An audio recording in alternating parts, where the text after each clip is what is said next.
mga mahal naming bisita, ako po yung nagpapasalamat ng buong puso sa inyo pong pagdating sapagkat ito pong pag-uusapan natin ay masyado pong malapit sa aking puso sapagkat kami po, ang aming mga ninuno ay mga magsasaka.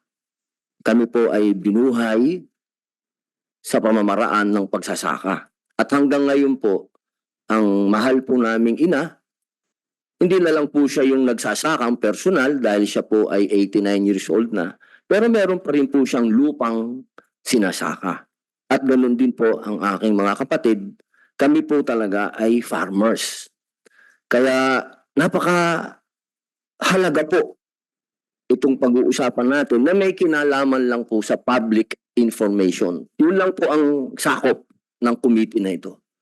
Hindi po ito isang pagpupulong na tayo po ay mag-aaway, tayo po ay magsisigawan, hindi po, wala pong ganun. Ang kailangan po natin ngayon ay magkaisa sa isang misyon. Ang misyon natin, public information. Yun lang po ang gusto natin, na malaman ng publiko kung ano po yung ginagawa ng gobyerno. Kasi po, nagkaroon ng napakaraming batikos.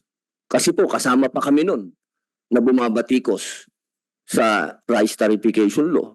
Dahil talagang kami po ay naapektuhan talaga sa Nueva Ecija. Kaya po, isang bagay naman ito na ipinaliliwanag din po namin sa mga kasama po namin na mga magsasaka sa Nueva Ecija na walang problema yung batas. Hindi kailanman magkakaroon ng problema yung rice tariffication sapagkat ito'y ginagawa ng mga kapitbahay natin. Sila po ay meron ding rice tariffication law. At hindi din po naman lingid sa inyong kaalaman na ang mga Pilipino ay talagang matiisin yan. Yan, kumbaga, yung perseverance ng mga Pilipino, hindi natin yan masusubok. At nakisama ang mga magsasaka sa amin, sa amin po, sa Nueva Ecija, nakisama po dyan sa implementasyon ng rice tariffication law. At nagtiis sila. Nakisama, nakiisa sa gobyerno.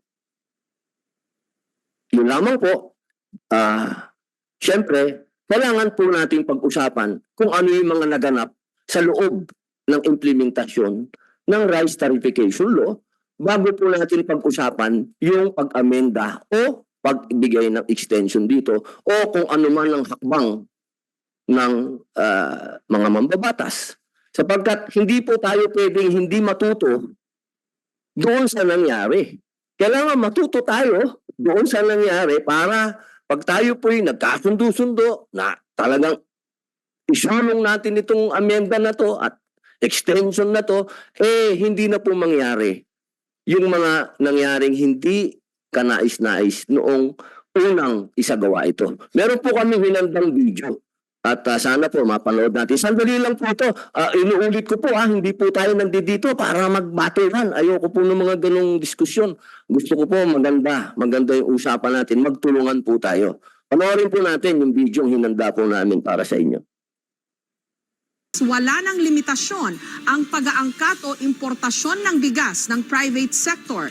Layon din itong mapababa ang presyo ng bigas. Ang mga gustong mag-angkat ng bigas, kailangang kumuha ng permit sa Bureau of Plant and Industry at bayaran ng 35% na taripa. Ang buwis na makukolekta mula rito ay gagamiting pondo para naman sa mga programa ng mga magsasaka. Pasado na sa third and final reading sa Kamara ang pag-amyenda sa rice tariffication law na layong pababain ng presyo ng bigas sa merkado. We will implement the full force of the law. Ano ba yung rice tariffs na yun? Magsasaka pero bumibili bigas ka. Tinatawanan nila ako sa palengke, di sila maniwala. Dati kasi mataas hanggang 20 pesos ang isang kilo eh. Ngayon, pinakamababa, 12 na lang. Bakit nangunguha pa sila sa ibang bansa ng bigas? Dito lang, lalo sa Nueva Ecija, rice granary ka dito, tinawag nilang rice granary. Ibig sabihin, malawak ang bukid. Hindi ko sure kung nahaluan na ba ng NFA yung nakararami. Pag mura, doon na kami sa mura kasi pagka-amano na tawag yan, makakatipid kami. Siguro ang magiging halaga ng palay namin 12 pesos to 14 pesos. Pinakamataas na 14 pesos per kilo. Paano kaming makakabawi?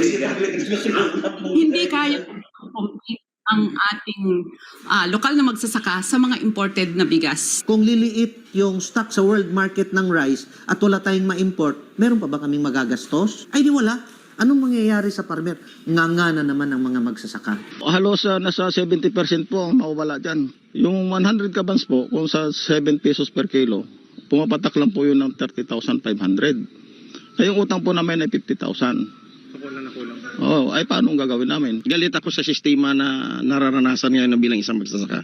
Hindi nila kami naramdaman. Hindi sila nakalubog sa kung saang lipunan kami nakagalaw ngayon. Si traders o yung mga nag-i-import namimili ng palay, pwedeng pag mahal ang palay, hindi na ako bibili ng palay. Dito na ako sa imported. Sinubsidy yung seeds ko ni DA. Sabihin natin mga 6,000 yung natipid ko dahil nga hybrid yung binigay sa akin. Binigyan ako ng 3 sakong fertilizer. Mga 3,000 yun. Di 9,000 yung sinubsidy niya sa akin. Kaya lang ang presyo ng palay ko is 14 to 15 pesos per kilo. Dahil nga doon sa epekto ng RTL. Dahil nga bumaba. Dahil sa importation. Mas gugustuhin ko bilang farmer na 17 pesos per kilo ng palay Kesa doon kesa bibigyan nila ako ng subsidized na is just 9,000. 3 pesos per kilo ang difference. Paano kung ang problema ng magsasaka sa patubig, irrigation, wala yun sa RCEP, ay abono, wala rin yun sa RCEP. No? Ang epekto niyan parang hindi umusad. No? Kasi bibigyan mo ng binhi, wala naman tubig. Paano siya magtatanim ng tama? No? Bibigyan mo ng makinarya, pero wala namang pagpalagay natin napakamahal ng abono at mahina yung kanyang ani. Kailangan buuin yung sistema ng pag-aayuda sa mga magsasaka at gawin siyang location specific. No? Kasi ang problema sa RCEP, masyadong tikahon eh. Maganda naman po yung idea na yung tariff collections or revenue from the importation of rice that goes into a fund. It's called the Rice Competitiveness Enhancement Fund, or RCEF, and that RCEF is used now to provide modern farm equipment, provide good seeds, to provide training and credit to our rice farmers. Again, it was a good idea, but yung pong implementation po marami pong problema.